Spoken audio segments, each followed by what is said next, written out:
Que a doce paz do Senhor Jesus esteja no seu coração. Seja muito bem-vindo, querido professor, querido aluno da nossa escola bíblica.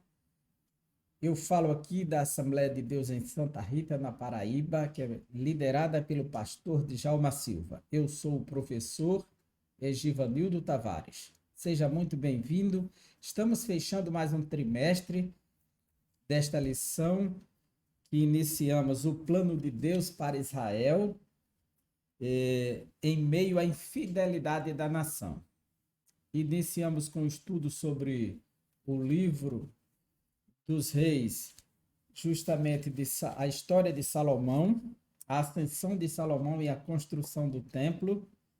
Depois, a divisão do reino, que foi com Jeroboão e Roboão, reino do norte e reino do sul.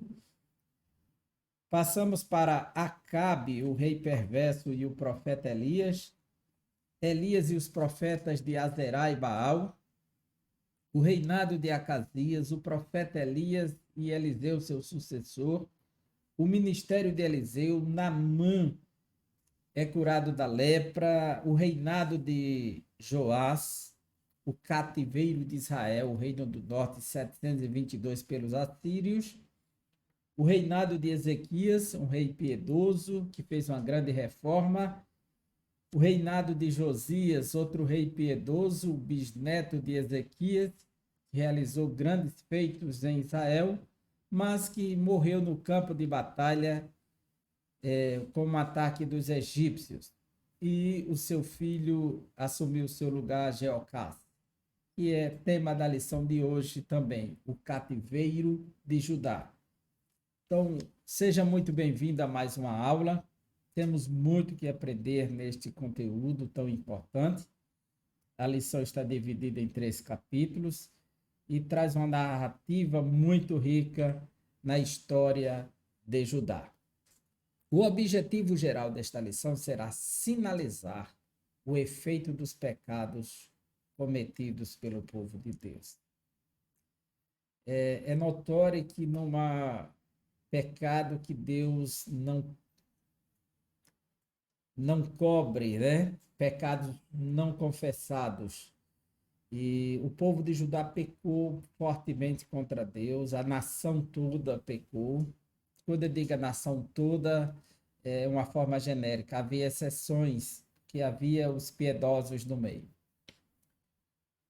E Deus cobrou severamente a liderança do rei de Judá, sempre como responsável pelos pecados, de conduzir a nação ao pecado. Objetivos específicos. Primeiro, apontar os motivos da decadência de Judá. Quais os motivos que está por trás na relação de poder, na gestão, nas alianças, nos tratados e na condução espiritual, a idolatria, na área social, a violência, a injustiça social, na espiritualidade, a rejeição à voz de Deus, a aceitação do sincretismo religioso, a abertura para falsas profecias. E, segundo, revelar a teimosia do rei Zedequias, o último rei de Judá. A dinastia de Judá, ela teve 20 reis, depois de dividida, Reino do Sul, de Roboão a Zedequias, e um governador. Então, ela vai finalizar com o governador, mas a dinastia dos reis vai até Zedequias.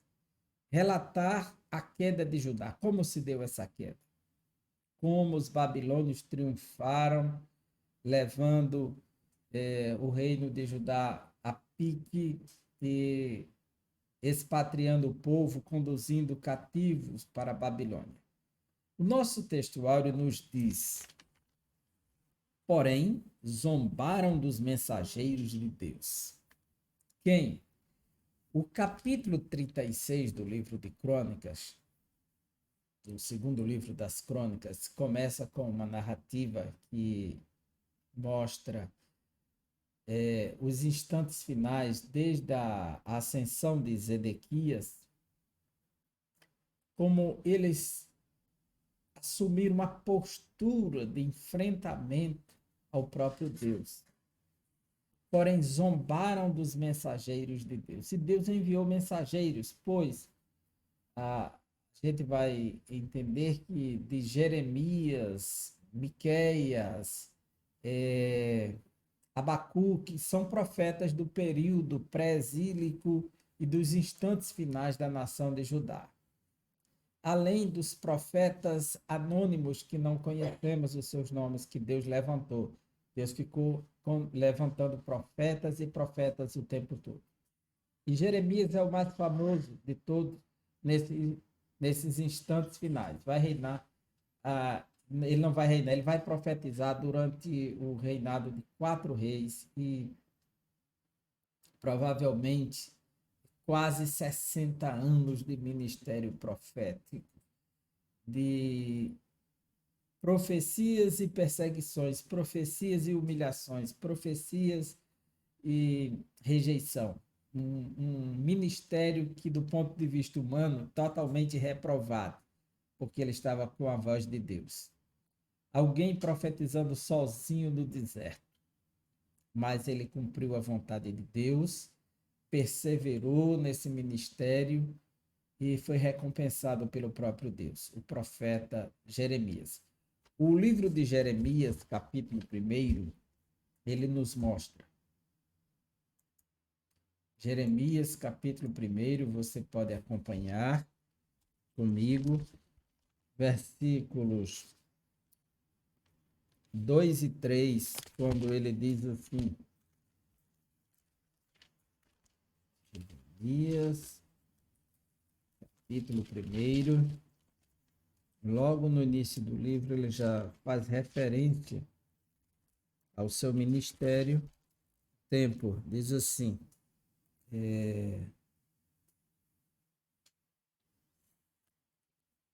as palavras de Jeremias, filho de Ilquias, um dos sacerdotes de Anatote, e o sacerdócio estava corrompido também naqueles dias. E Jeremias, ele vem lá de Anatote, provavelmente do grupo de sacerdotes exilados que vem da família de Eli, que foi para Anatote, mas provavelmente Jeremias não era da família dos reprovados, né? Pelo que diz, isso tem confundido alguns autores. Mas a questão aqui não é a identidade de Jeremias, é o seu ofício no instante final.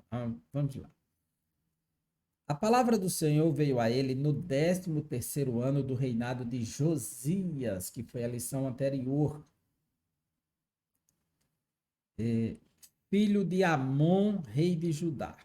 E durante o reinado de Jeoaquim, filho de Josias, rei de Judá, até o 5º mês do 11º ano de Zedequias, quando Jerusalém vai cair, filho de Josias, rei de Judá.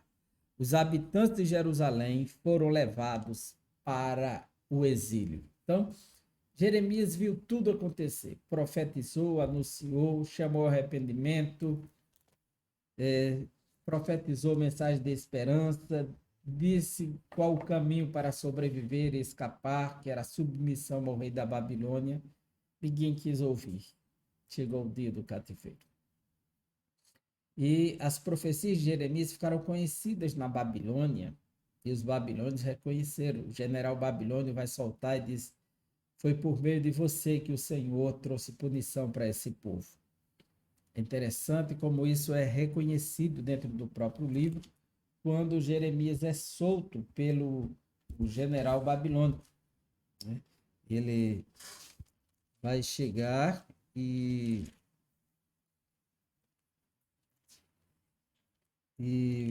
o capítulo 40 de Jeremias diz assim: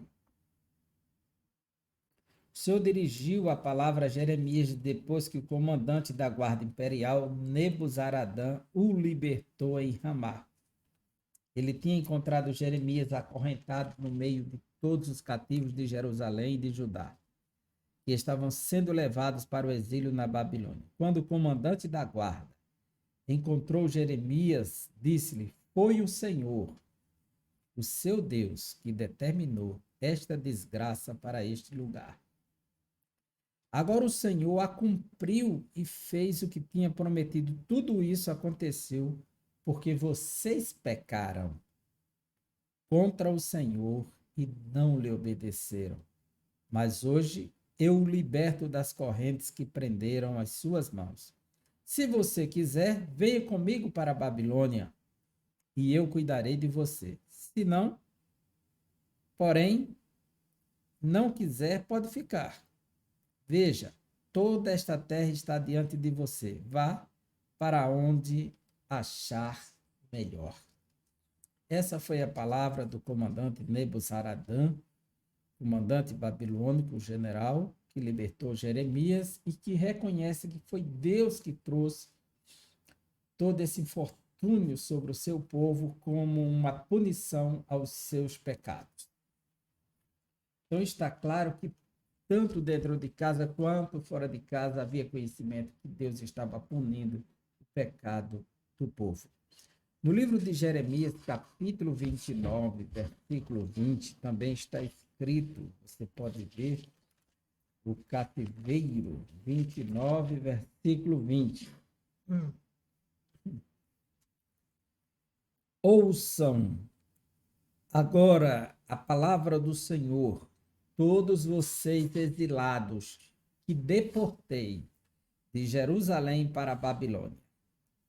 Veja que há uma profecia dentro da Babilônia. Deus diz, eu deportei para a Babilônia. Então, o textuário deixa claro que eles zombaram dos mensageiros de Deus, se desprezaram as suas palavras e escarneceram dos seus profetas, até que o furor do Senhor subiu tanto contra o seu povo, que mais nenhum remédio houve. O profeta Isaías já tinha profetizado no capítulo 1 que isso muito tempo antes do cativeiro, né, de Judá. E Jeremias não, Isaías diz que a chaga do seu povo é tão imensa, ela vai da cabeça à planta dos pés, e não há cura para eles. E a única saída para o povo de Deus diante dos pecados, Isaías apresenta como o Messias no capítulo 53, quando diz que ele levou sobre si as nossas dores.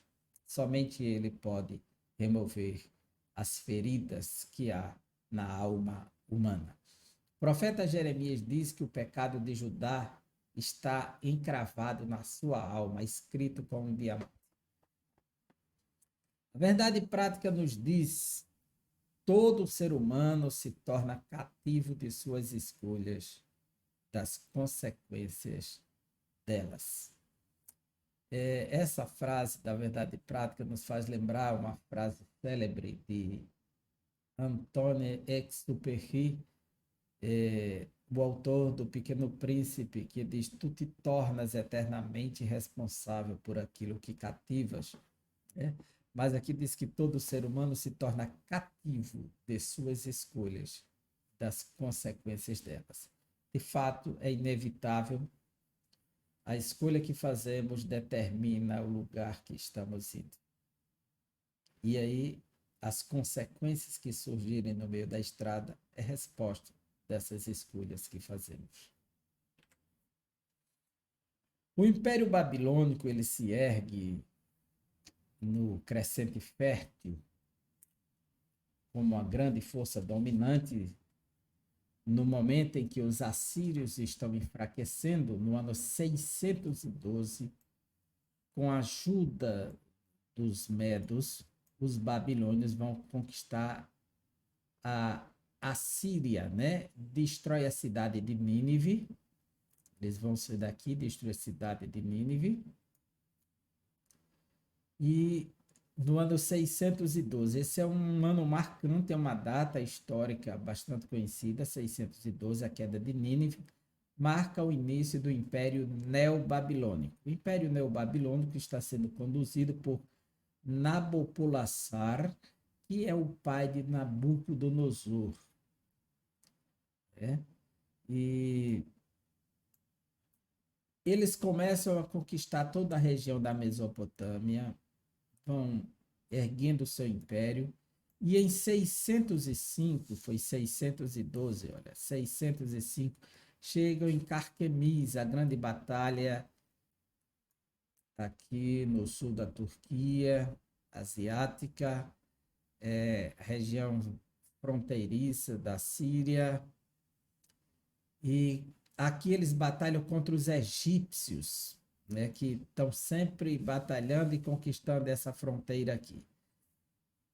Na Batalha de Carquemis, ele se fortalece e agora ele vai descer na região do Levante, né? O que é chamado de Levante é essa região central do crescente, a parte oriental do Mediterrâneo, né? Que vai da Síria, Canaã, até essas fronteiras aqui do Egito, tá certo? Isso aqui é o Levante. Então eles descem pelo Levante, vai conquistando tudo até chegar em Judá. Tem o Egito, que será um grande empecilho inicialmente, mas serão vencidos pelos babilônios, até chegar em Judá e dominar. Então, esse é o grande momento. E os babilônios vão dominar e dar continuidade a uma cultura, a cultura do exílio que foi inaugurada aí pelos assírios, né? De tirar da terra, mas não remover tudo, deixar um povo que não represente nenhum perigo para eles. E o cativeiro de Judá, do Reino do Sul, ele vai se dar justamente nos dias dos babilônios, certo? Então, 605 é um ano marcante, a Batalha de Carquemis e a descida para Jerusalém, que é onde começa o processo. Nós temos 3 estágios claros da Bíblia Sagrada para o cativeiro babilônico. Ele vai se dar em 605, 597 e 587. E ainda tem o último estágio do remanescente, depois da morte de Nabucodonosor, que é o que restou.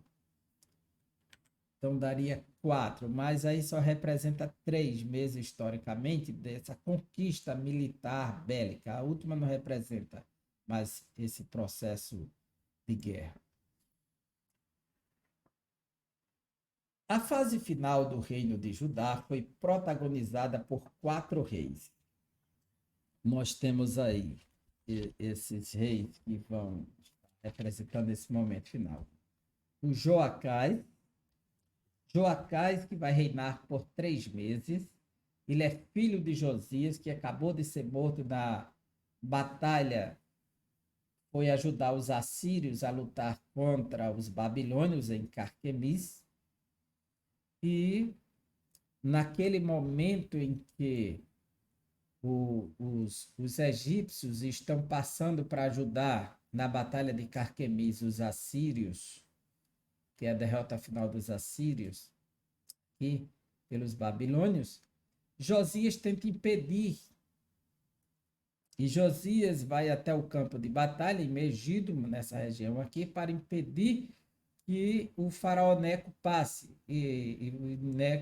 O exército de Neco dispara uma flecha e atinge Josias, e ele é removido do campo de batalha ferido, chega em Jerusalém e morre. Os egípcios, de imediato, colocam Jeocás. Aliás, o povo escolheu Jeocás para ser o rei no lugar de Josias. E diz o texto sagrado no segundo livro dos Reis, capítulo 23, versículo 31. Jeocás tinha 23 anos de idade quando começou a reinar e reinou 3 meses em Jerusalém.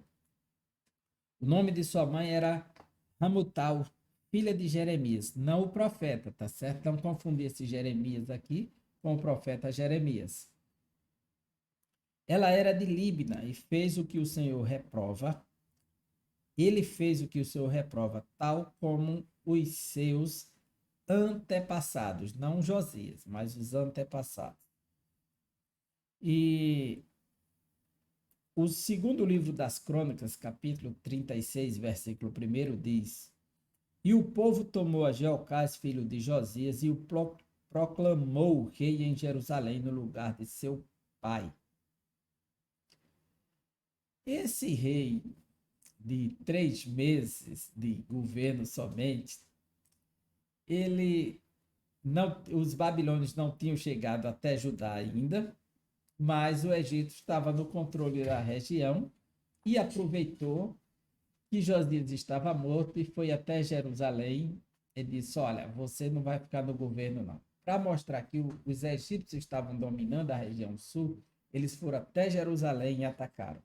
E diz o texto sagrado, segundo livro dos Reis, capítulo 23, versículo 33. O faraó Neco o prendeu em Ribla, na terra de Ramate, de modo que não mais reinou em Jerusalém.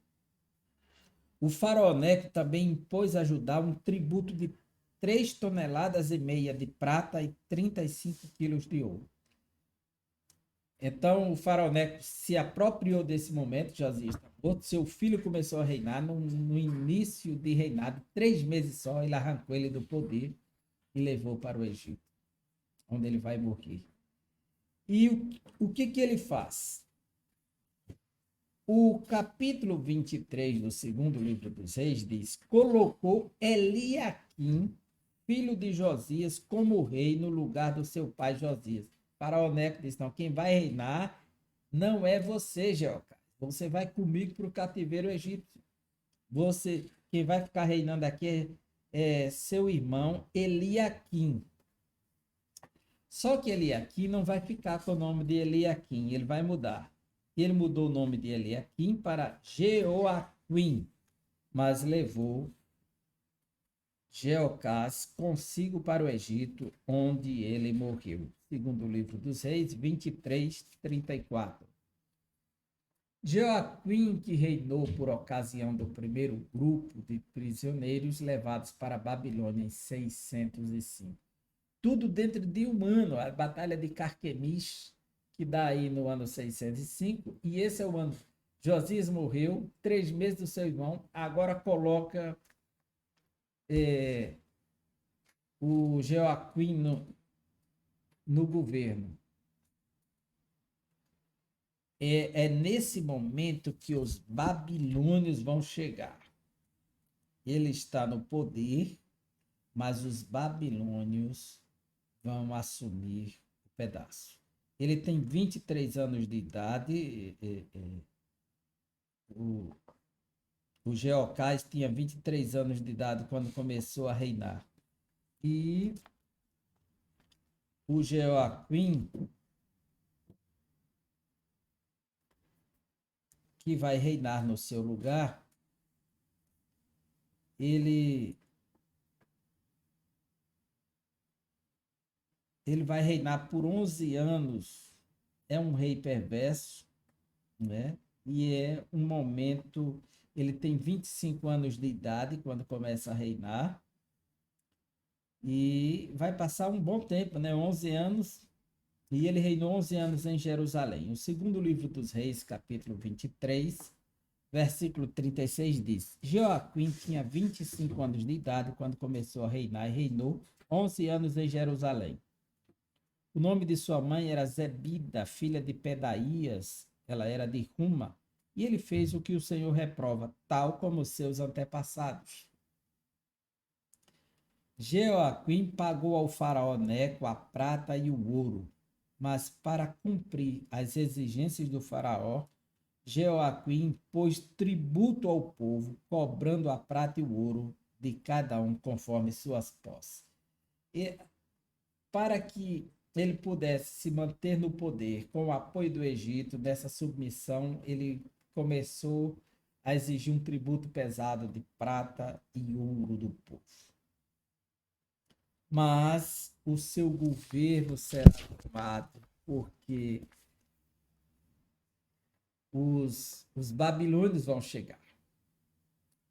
E o capítulo 36 do livro das Crônicas nos mostra que os babilônios vieram E aí começa um processo delicado.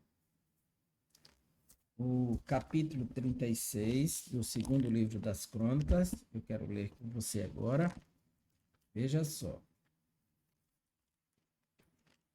36,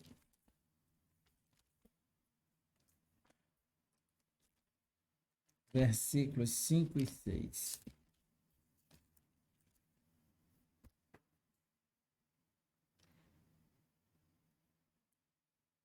Nabucodonosor, versículo 6, capítulo 36, 5 e 6. O 5 diz: Joaquim tinha 25 anos de idade quando começou a reinar e reinou 11 anos em Jerusalém. E ele fez o que o seu Deus reprova.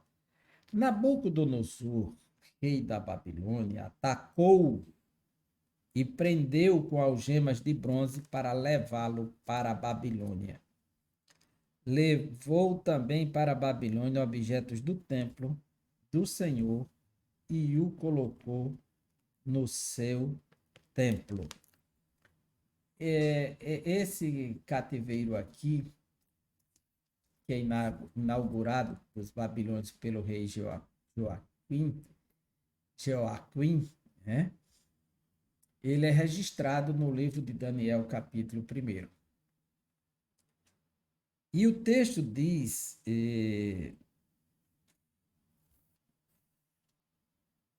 que o versículo 8 do capítulo 36. Os demais acontecimentos do reinado de Joaquim, as coisas detestáveis que fez e tudo que foi achado contra ele, estão escritos nos registros históricos dos reis de Israel e de Judá. Seu filho Joaquim foi seu sucessor. Joaquim tinha 18 anos de idade quando começou a reinar e reinou 3 meses e 10 dias em Jerusalém e fez o que o Senhor reprova. Joaquim é um garoto, um adolescente, 18 anos de idade. Ele vai vivenciar o cerco de Jerusalém por Nabucodonosor, que vai resultar numa deportação aqui de 10.000 pessoas em 597. Quando a Babilônia cerca, que ele vê que não tem para onde ir, o versículo 10 do capítulo 36 do livro das Crônicas diz assim: Na primavera, o rei Nabucodonosor mandou levá-lo para a Babilônia, junto com objetos de valor retirados do templo de Senhor, e proclamou Zedequias, tio de Joaquim, rei sobre Judá e sobre Jerusalém. Então, Zedequias foi entronizado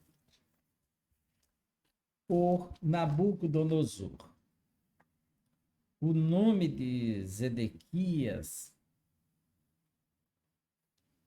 esse rei Zedequias, ele vai reinar 21 anos, né?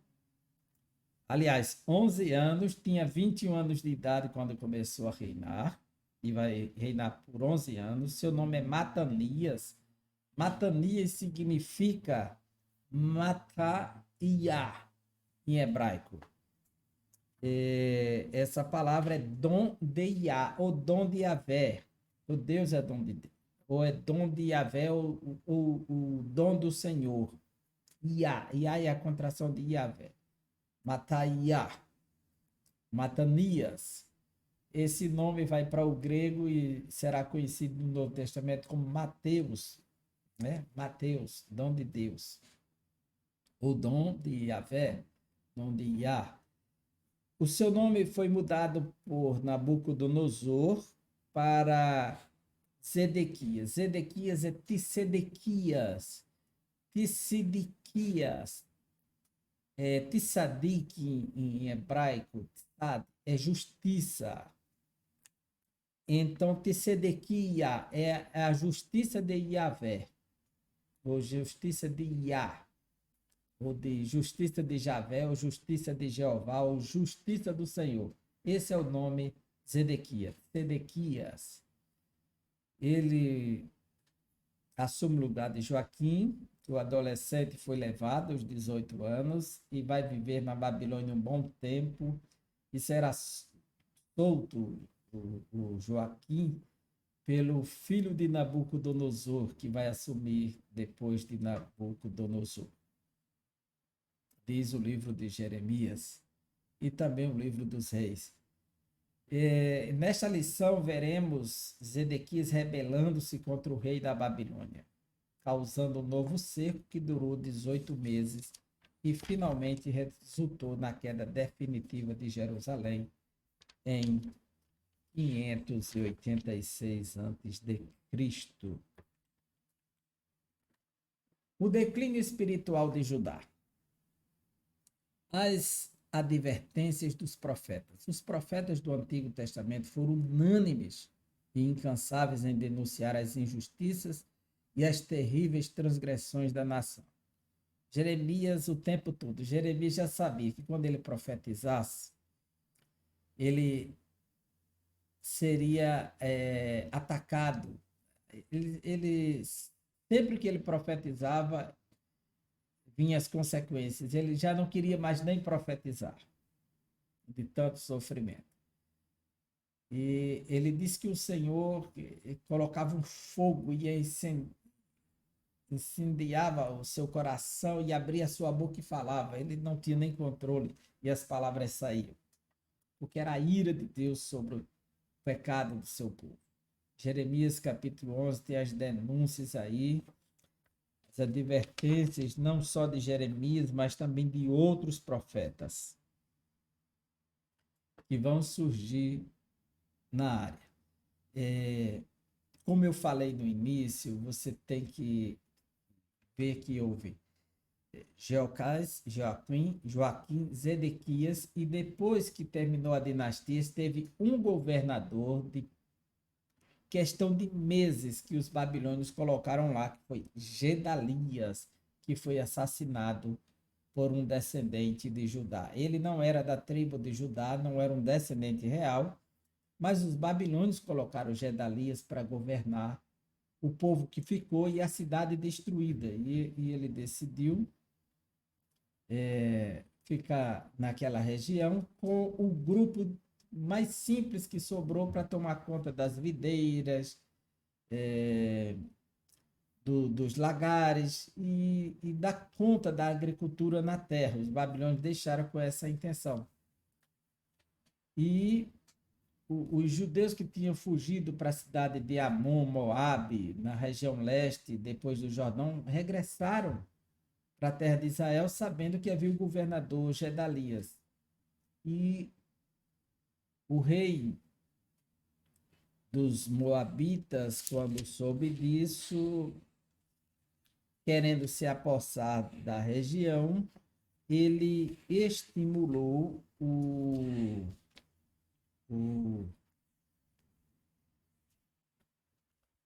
descendente de Judá, dizendo, olha, provavelmente ele disse, se você mata esse governador, eu te coloco como rei, e aí a gente vai viver uma aliança aqui tranquila. E ele formou uma conspiração de 10 homens e foi e matou Gedalias. E Gedalias nem acreditava que ele iria fazer isso, porque se alguém vai atacar o remanescente de Judá, o que sobrou aqui, não acredito nisso.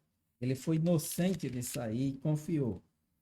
Capítulo 40 do profeta Jeremias, e inclusive quando Nebuzaradã liberta Jeremias, ele disse que tem um governador na área se você quiser ficar, né?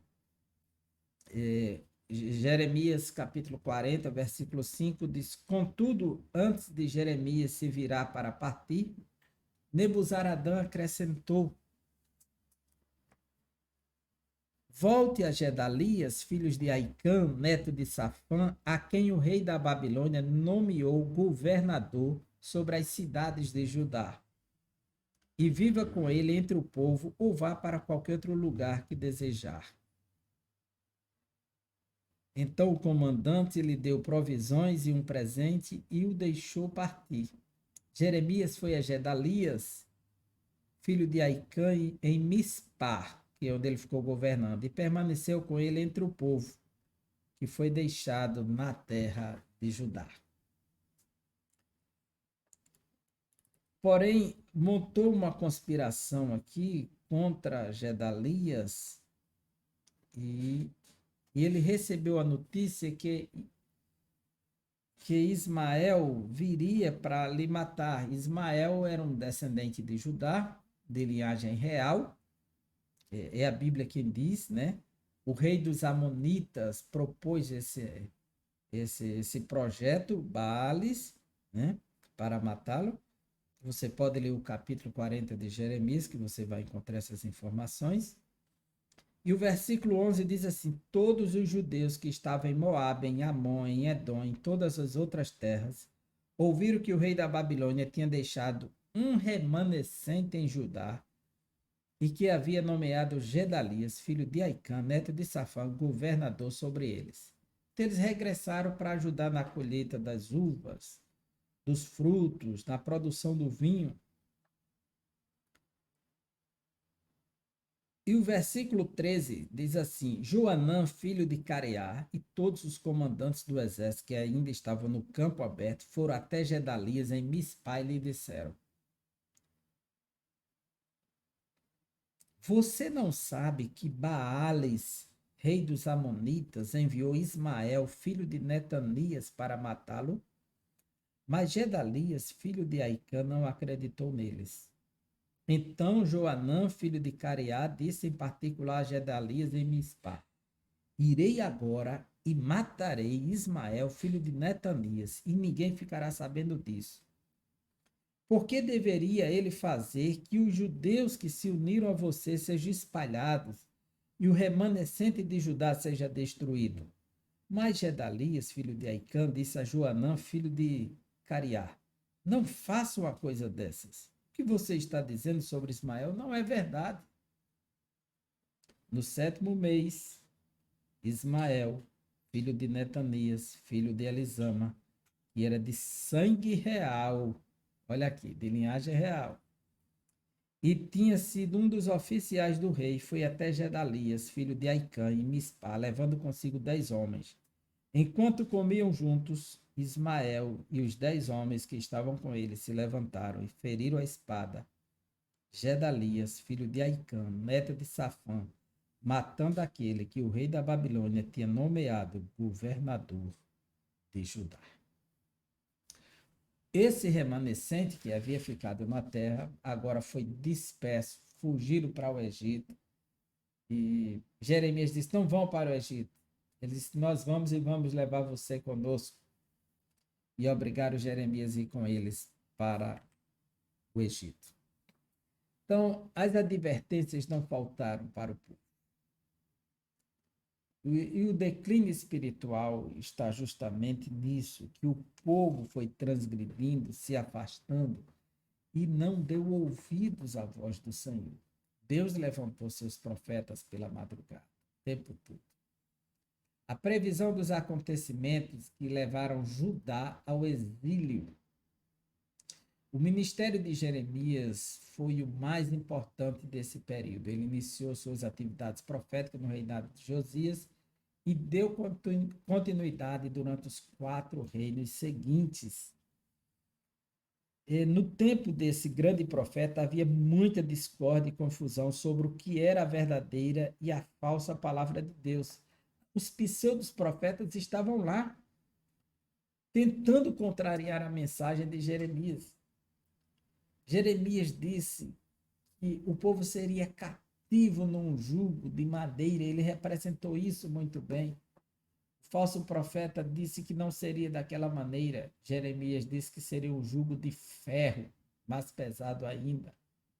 E para provar, antes que o ano terminasse, aquele profeta iria morrer. E ele morreu. E todos ficaram sabendo e assustados com a profecia de Jeremias. Deus mostrou a Jeremias, veja só, Jeremias capítulo 30,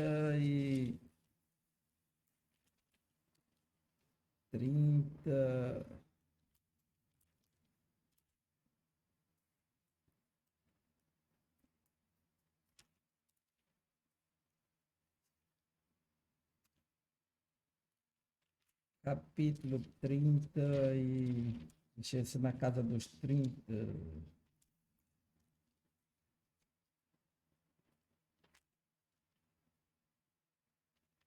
Não, não é na casa dos 30. Peraí, viu? A questão dos filhos. Capítulo 24. Veja só. O Senhor mostrou-me 2 cestos de figos postos diante do templo do Senhor. Isso aconteceu depois que Nabucodonosor levou de Jerusalém para o exílio na Babilônia Joaquim, filho de Jeoaquim, rei de Judá. Os líderes de Judá e os artesãos e artífices, um cesto continha figos muito bons, como os que amadurecem no princípio da colheita. Os figos do outro cesto eram ruins e intragáveis. Ele viu 2 cestos. Um com figos muito bons e outro com figos muito ruins, intragáveis. Então o Senhor me perguntou: o que você vê, Jeremias? Eu respondi: figos, os bons são muito bons, mas os ruins são intragáveis. Então o Senhor me dirigiu a palavra dizendo: assim diz o Senhor, o Deus de Israel: considero como esses figos bons os exilados de Judá, os quais expulsei deste lugar para a terra dos babilônios, a fim de fazer-lhes bem. Quer dizer, aqueles que Deus levou, Ananias, Misael, Azarias, os bons, fazendo parte do grupo dos filhos bons, que Deus levou para fazer bem lá, que se ficasse ia sofrer. Olharei favoravelmente para eles e os trarei de volta, Esdras, Neemias, né? Zorobabel, e os trarei de volta a esta terra. Eu os edificarei, não os derrubarei. Eu os plantarei, não os arrancarei. E mais com uma promessa: eu levei para fazer bem e vou trazê-los para plantar nesta terra e ninguém vai arrancar. Eu lhes darei um coração capaz de conhecer-me e de saber que eu sou o Senhor. Serão o meu povo. Eu serei o seu Deus, pois eles se voltarão para mim de todo o coração. Mas, como se faz com os figos ruins e intragáveis, diz o Senhor, assim lidarei com Zedequias, rei de Judá, com os seus líderes e com os sobreviventes de Jerusalém, tanto os que permanecem nesta terra como os que vivem no Egito. Eu os tornarei objeto de terror e de desgraça para todos os reinos da terra. Para onde quer que eu os expulsar, serão uma afronta e servirão de exemplo ridículo e maldição. Enviarei contra eles a guerra, a fome, a peste, até que sejam eliminados da terra, que dei a eles e aos seus antepassados. Veja que os figos ruins, veja a previsão, já estava prescrito aí. Motivos que levaram Judá ao cativeiro. O cativeiro aconteceu especificamente ou especialmente por causa da obstinada desobediência da liderança judaica. Miqueias mostra isso, que os líderes estão obstinados, envolvidos e comprometidos com o pecado. Além da idolatria, pecados abomináveis foram cometidos contra Deus. Derramaram sangue inocente, cometeram todo tipo de corrupção e injustiça social, não observaram o descanso sabático. O segundo livro das Crônicas diz que uma das razões é que o ano sabático não foi guardado até aquele tempo. Eles estavam devendo 70 anos de ano sabático, então Deus levou para o cativeiro de 70 anos. E ainda mataram muito de seus profetas. Jesus disse: Jerusalém, Jerusalém, terra que mata os profetas e apedreja os que te são enviados. Quantas vezes não quis te ajuntar uma galinha ajunta os pintainhos embaixo das asas e não quisestes? Então Jesus já vinha trabalhando há muito tempo no passado com eles. A obstinação de Zedequias e sua queda. A teimosia de Zedequias. Zedequias, o último rei de Judá, não entendeu bem a exata conjuntura em que a nação se encontrava. Por sua própria conta, resolveu não dar ouvidos à voz do profeta. É notório a partir do texto de Jeremias 38, 14, 28, 17, 18, como Zedequias tinha um coração duro e não queria ouvir a voz de Deus. O segundo livro das Crônicas, 36, de 11 a 14, diz assim. Segundo livro das Crônicas, capítulo 36, 11 a 14. Veja só. Zedequias tinha 21 anos de idade quando começou a reinar. Reinou 11 anos em Jerusalém. Ele fez o que o Senhor, o seu Deus, reprova e não se humilhou diante do profeta Jeremias, que lhe falava como porta-voz do Senhor. Também se revoltou contra o rei Nabucodonosor, que o havia obrigado a fazer um juramento em nome de Deus.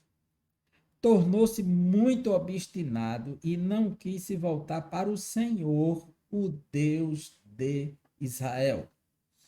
Além disso, todos os líderes dos sacerdotes e o povo se tornaram cada vez mais infiéis, seguindo todas as práticas detestáveis das outras nações e contaminando o templo do Senhor consagrado por ele em Jerusalém. Então, ele não quis se humilhar, não deu ouvidos a Jeremias e Deus registrou tudo isso. Porque Deus não tem o culpado por inocente. Jeremias advertiu o rei Zedequias dizendo que, caso se rendesse à Babilônia, sua integridade seria preservada. Ele iria viver. Mas ele não quis. Ele preferiu fazer resistência sem ter forças, sem ter Deus do seu lado.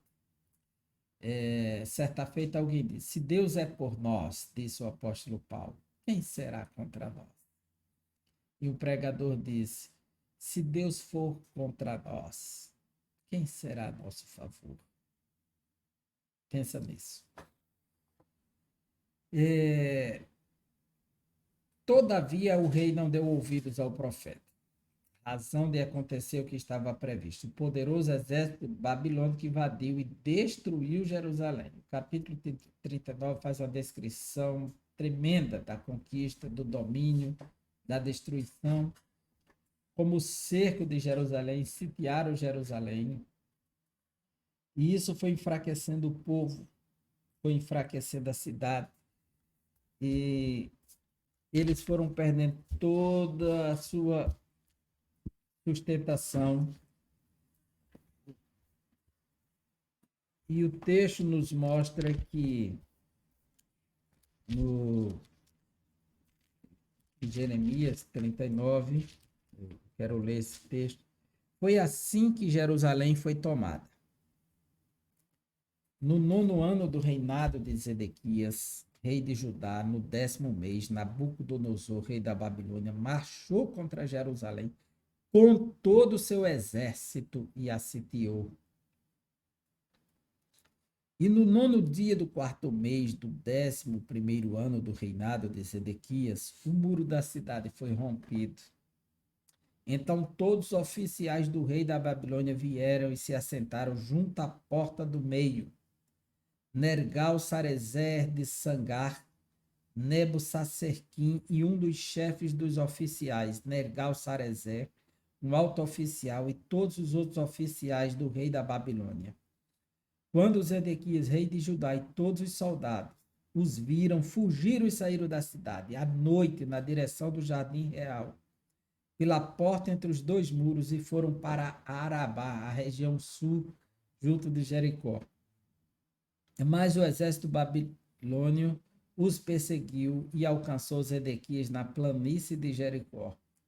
Eles o capturaram e o levaram a Nabucodonosor, rei da Babilônia, em Ribla, que é lá na Síria, né? Na terra de Ramate, que o sentenciou.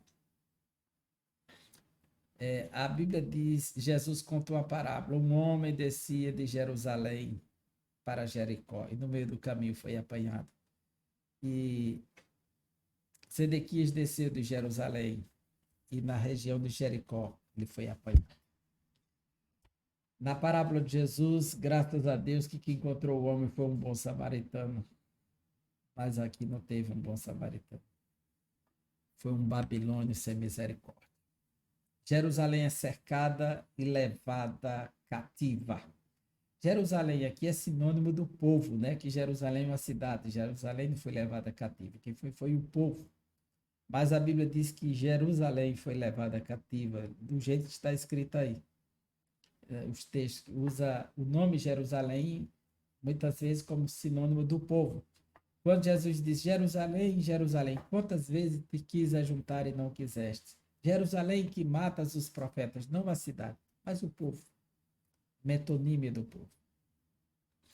A destruição da cidade santa e do templo, após as investidas dos assírios, que destruiu o reino do norte em 722, dos egípcios até o faraó Neco, né, às vésperas do Império Babilônico, e de 3 ofensivas dos babilônios, a forte e imponente cidade de Davi se encontrava completamente arrasada. Durante o cerco de Jerusalém, que durou 18 meses, ninguém podia entrar nem sair. Os víveres estocados, tudo que era gêneros alimentícios, foram sendo rapidamente consumidos, e os animais eram abatidos e oferecidos como alimento, até que não restou mais nada. A cidade santa estava em extrema pobreza e lamentação. O livro de Lamentações, provavelmente escrito por Jeremias, de acordo com a tradição, como é um lamento, e diz que ele escreveu um lamento em prol de Josias, mas o livro não registra dentro o nome de Jeremias em nenhum momento. Então a tradição atribui a Jeremias. Faz a descrição por dentro. E por que talvez tenha sido Jeremias mesmo? Porque ele descreve as ruas das cidades, as crianças, os jovens, os anciãos, como está a situação. É alguém que viu em loco, que pôde perceber a situação e o desespero. E como a falta de alimento levou as mães que os bebês morriam e cozinhavam os bebês para comer, que era um desespero terrível. Foi algo macabro, né? Foi violento demais, mas era algo horripilante. Deus disse pelo profeta Abacuque, no capítulo 1, que ia fazer uma coisa que, se alguém contasse, ninguém acreditaria. E tão terrível, tão admirável, tão espantosa. Vou fazer uma coisa espantosa, se alguém contar, ninguém vai acreditar. A matança, o cativeiro, a peste e a pobreza. No livro de Lamentações de Jeremias, o profeta descreve com riquezas de detalhes as deploráveis cenas que assistiu. A fome chegou a tal ponto que as mães cozinhavam e serviam os próprios filhos como comida. Até os sacerdotes perderam as esperanças. As virgens ficaram assentadas, sem forças, à beira do caminho. As crianças morriam de sede e fome. Ninguém podia saciá-las. O cerco, a cidade de Jerusalém, ela fica na montanha, na parte alta. Então, cercou, não tem para onde ir mais. Não tem para onde fugir. A única possibilidade de fuga que o rei Zedequias tentou usar, ele não funcionou para ele, né? A mensagem de Jeremias deixou todos desesperados. Em Lamentações, o profeta desvela toda a sua tristeza. mas mesmo assim não deixou de se lembrar e registrar o quanto Deus é misericordioso e o tamanho da sua fidelidade. As misericórdias do Senhor são a causa do povo não ter sido consumido. Os figos bons foram levados e os figos intragáveis também. Os bons seriam restaurados e os intragáveis. Como sempre, árvore que dá bom fruto e árvore que não dá bom fruto. Portanto, assim como Jeremias mudou sua desolação para o estado de esperança, Jeremias profetizou muitas vezes o retorno do cativeiro. É interessante, inclusive determina no capítulo 25, versículo 12, que a duração do cativeiro é apenas 70 anos. No capítulo 29, ele volta a reafirmar, 29:10, que a duração do cativeiro é apenas de 70 anos. O cristão, de igual modo, precisa ter uma atitude de fé diante das suas dificuldades e enfrentamento. O maior motivo da nossa esperança é a ressurreição de Cristo. Cristo em vós, esperança da glória.